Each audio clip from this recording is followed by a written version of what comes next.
박유천 씨 수사 관련해서 김남국 변호사 지금 네. 경찰이 얘기하는 거는 5차례 투약한 횟수가요? 네, 경찰이 일부 좀 수사 결과를 밝혔는데요. 네. 그중에 이제 하나가 투약과 관련된 구체적인 좀 이야기를 했습니다. 그래서 1.5g의 이 필로폰을 구매를 했었다. 그리고 네. 이제 그중에 일부를 이제 투약을 했는데 5차례에 걸쳐서 황하나 씨의 자택이라든가 호텔이라든가 이런 곳에서 투약을 같이 했다라고 이야기를 하고 있고요. 이제 뭐 그중에 이제 뭐 0.5g만 투약을 하고 1g은 나머지 행방은 또 모른다라고 지금 이야기를 하고 있는 그런 상황인데 네. 여전히 지금 박유천 씨 측 입장에서는 어떻게 이게 국가수에서 양성 반응이 나왔는지 모르겠다라는 입장을 지금 그럼 보이고 있습니다. 거기서 이제 주범이냐 공범이냐 황하나 씨를 두고 주범이냐에 따라서 이게 형량이나 나중 게 이게 달라집니까? 네, 형량이나 이런 것들이 달라질 수밖에 없다라고 보이는데요. 네. 그러니까 단순하게 그냥 누가 권해가지고 우발적으로 일에 투약을 했다라는 것이 아니라 지금 황하나 씨 진술에 따르면 텔레그램을 이용을 해가지고 박유천 씨가 직접 판매자를 만나가지고 매수를 했다는 거고요. 그러니까 또는 박유천 씨한테 좀 넘기는 네, 그런 상황이잖아요. 상황이고 만약 그 말이 사실이다라고 한다면 박유천 씨가 판매하는 사람을 만나서 여러 차례 구입을 했다라는 거고 주도적으로 직접 이렇게 한 것이기 때문에 네. 박유천 씨의 어떤 책임이나 이런 것들이 무거울 수밖에 없다라고 보이고요.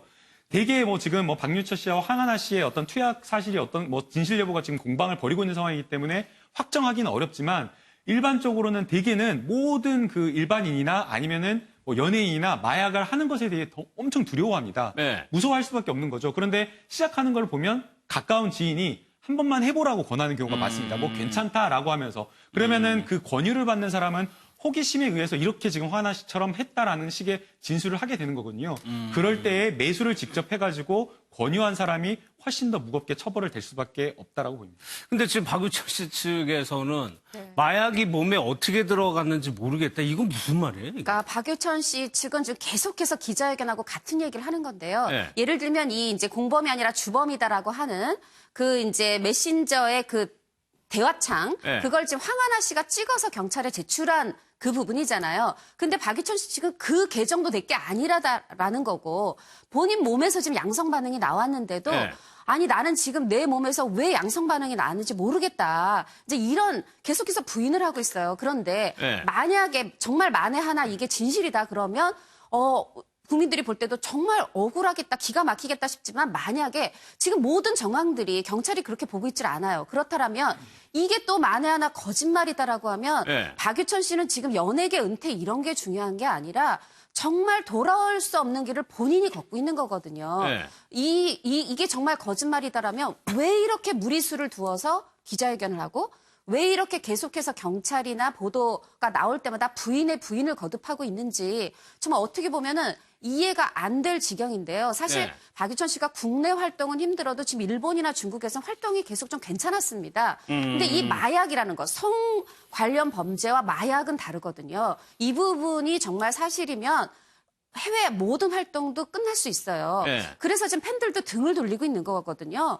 저는 만약에 이게 거짓말이라면 지금이라도 좀 멈췄으면 좋겠습니다. 왜냐하면 이렇게 경찰한테 괘씸죄를 계속 사서 좋을 일이 결코 없습니다. 아니 경찰뿐만 아니고 이건 국가수 결과가 나온 건데 그거를 부인한다는 게 글쎄요. 아무튼요. 왜냐하면 다른 네. 식욕억제제라든가 수면제라든가 그런 거는 부강으로 투입이 되는 거지만 네. 이런 건 이제 그 주사기를 통해서 혈관으로 투약이라고 하죠. 그렇죠. 네. 그렇게 되는 거기 때문에 타인에 의해서 됐다면은 정말 비몽사몽에 빠져 있지 않은 한은 이게 이루어질 수가 없는 거거든요. 한거 불능의 상태에 놓였다는 그렇죠. 얘기인데. 근데 그럼 황하나 씨가 그런 상태로 그렇게 상태에 몰아놓고 그렇게 과연 했을 것이냐. 네. 그런 거에 대해서는 상식적으로 좀 이해가 안 가고 오히려 너무 살아남기 위해서 겁에 질려가지고 자꾸 거짓말을 낳는 것은 아닌가 하는 의심이 들 수밖에 없죠. 알겠습니다. 승리 씨 한번 볼게요. 지금 성매매 알선 혐의를 받고 있었는데 그 관계자 진술이 나왔습니다. 그러니까요. 같이 지금 그 유인석 씨라고 해서 유리홀딩스 공동대표지 않습니까? 네. 이 사람이 결국 시인을 했다는 거예요. 경찰이 돈이 넘어간 정황, 그러니까 입금되고 계좌를 통해서 입금된 정황들을 제시하니까 어쩔 수 없이 시인했다고 합니다. 그러니까 그 전까지는 일본인 투자자들이 크리스마스 파티를 위해서 우리나라 왔을 때 7, 8명 된다고 해요. 그중에 잘 아시는 것처럼 승리가 운영하고 있는 라면 가게에 그 로열티를 갖고 있는 네. 그분이 거기에 포함돼 있었고 그분들이 왔을 때 성접대를 했다고 하는 것이 카톡 대화 내용을 통해서 이미 많은 언론에 보도가 된 상태였어요. 예. 그때도 뭐라고 그랬냐면 아니라고 그랬거든요. 상상과 거짓말. 없다고 그랬죠. 그렇죠. 예. 그냥 뭐 호기 있게 얘기한 얘기지 실제로 이루어진 게 아니라고 얘기했고 그랬는데 이번에 유인석 씨가 경찰에서 그걸 시인한 것으로 알려지고 있어요. 그러니까 예. 경찰이 아마 증거를 제시한 것 같아요. 돈이 예를 들면 그 여성들 접대를 하는 여성들을 관리하는 그 어떤 여성 그분한테 돈이 넘어간 게 증거가 있었고 그 증거를 제시하니까 어쩔 수 없이 시인한 걸로 보여지는데 지금도 승리 씨는 뭐라고 얘기한 줄 아세요?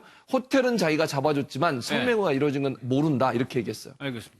근데 이게 법인카드, YG 법인카드가 사용이 됐다는데 이거는 YG는 뭐라고 얘기를 하고? 네, 그 2015년 이제 12월 크리스마스 때 무려 이제 호텔, 왜냐하면 이제 일본에서 거의 한 6, 7명, 뭐 많게는 9명도 얘기가 있는데 그렇게 다수의 사람이 오다 보니까 호텔비가 2박 3일인데 3천만 원이 나왔습니다. 네. 근데 이걸 YG 법인카드로 결제를 했고 그 결제 내역도 지금 경찰이 확인을 했습니다.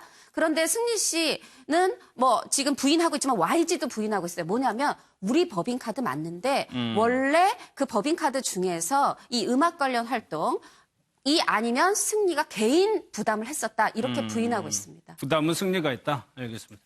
오늘 준비된 내용은 여기까지입니다. 마무리하겠습니다.